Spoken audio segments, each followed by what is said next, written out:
It's day 17 of the meet prep. We got our main bench day today. We got a triple at RP9. This is week 4. So I'm super pumped about this. So we're going to see how this goes.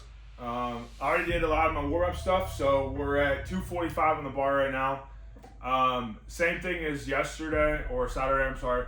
I'm probably just going to focus in a little bit, hit some of my stuff. Let's just get in, get out type of thing. But I got this RP9 to hit. I'm hoping to get around 260, so we're going to move this to 45. I'm going to move it fast. We're going to move it well. That way we are able to make that jump to 260 and confidently hit it for 3. So let's kind of get into it. If you guys are new to the channel, if you guys like my video, subscribe to the channel. I post a vlog 5 times a week. I post the other 2 days as well, so I try to post every single day of the week. I normally post content about my training vlog on how we're going for a meet prep, what's going on with that. I talk about gym equipment, where my programming's at, what I think about different things, just powerlifting in general. So if you guys are new to the channel, subscribe, and I'll, you can come back, watch some of my videos, watch some of my older stuff, watch my newer stuff, whatever. Anything that helps the channel grow. Honestly, if you guys can help me out here. I really want to showcase like normal training and what it looks like for most people. So I'm a guy who is married. I have 3 kids, and I work out in my garage gym. So training looks vastly different than a lot of other people that maybe do this for a living. So I kind of wanted to show that on YouTube and to showcase kind of like what that looks like, what that can look like through injuries, schedule changes, different things being a higher priority, of course, like my family. And how can I fit that in? How can I be the absolute best lifter that I can be given the circumstance that I'm in and given the time that I can spend onto it and the energy that I can put into it and all that type of stuff. So let's just kind of get into it. Let's just do this. Let's just get this bench over with kind of. I'm getting real antsy about it in a good way. I just want to get it done because I want to hit this number and I want to know where I'm at and I just want to move forward. So let's get into it. Let's do it.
All right, that wraps up our training for the day. We had the top triple at 260 on bench. Moved pretty decently well. That last rep was a bit of a grinder, not gonna lie. After hitting the second one, I had the third one up, and it was in my hands, and it felt very heavy. And there was a part of me that was like, I should rack it because I do not want to fail a rep, especially during this meet prep. I would like to have this prep go the entire time without failing a rep, at least go or try the absolute hardest that I can. And I was like, maybe I should re-rack it, call it a double, and then call it a day. And then I decided against it and said, heck with it. If I don't want to fail the rep, then I just won't fail the rep. And I just pushed really hard, if that makes sense. So, got the 260 for a triple. Felt pretty all right. Back off sets, we're finally back up to 220 on our back off sets, which makes me feel really good. That's where most of my back off work was at before. When I was benching 315, I normally was at like 225s for my back offs, between 225 and 275, depending on how many reps I was doing.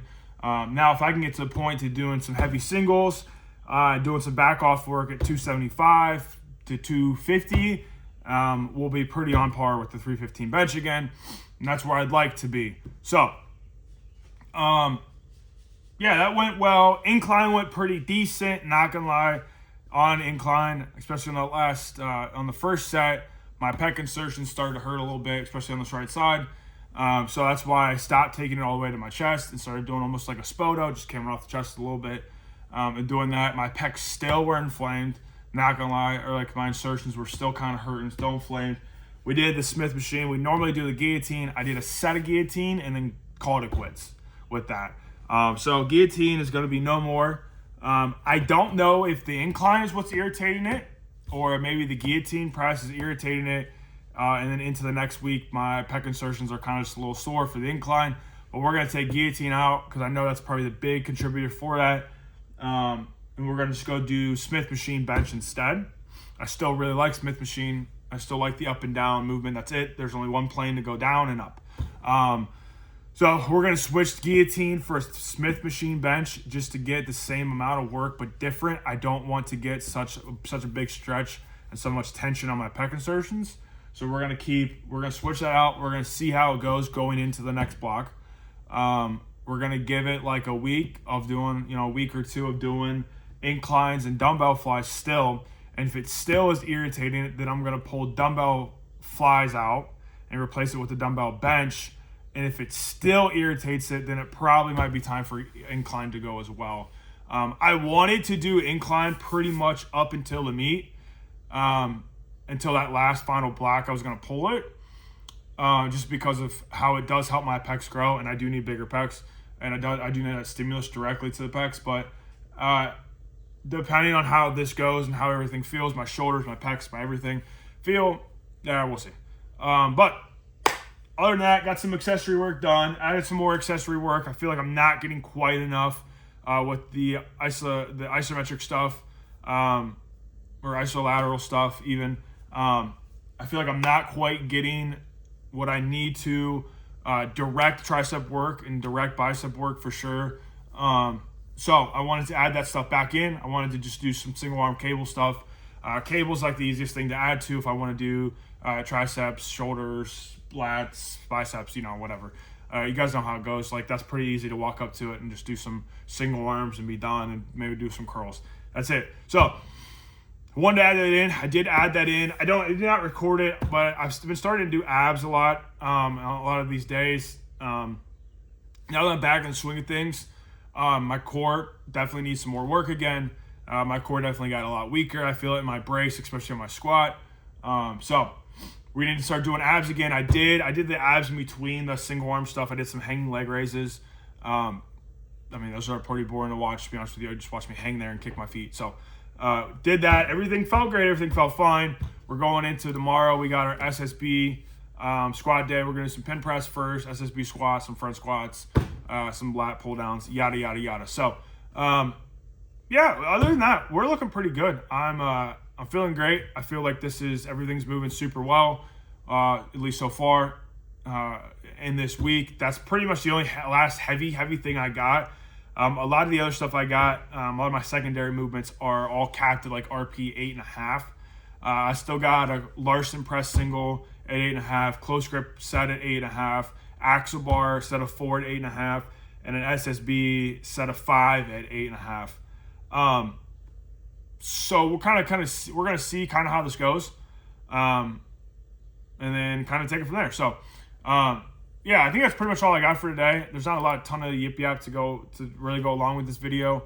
I think I'm gonna cover in a later video how I structure, or how I'm going to structure, and how I have structured accessory movements and weight, and how I make jumps and stuff. I've referenced in a few videos that I do not add weight week in and week out to all my accessories. For the most part, I try my hardest to keep the accessory weight exactly the same through the entire block.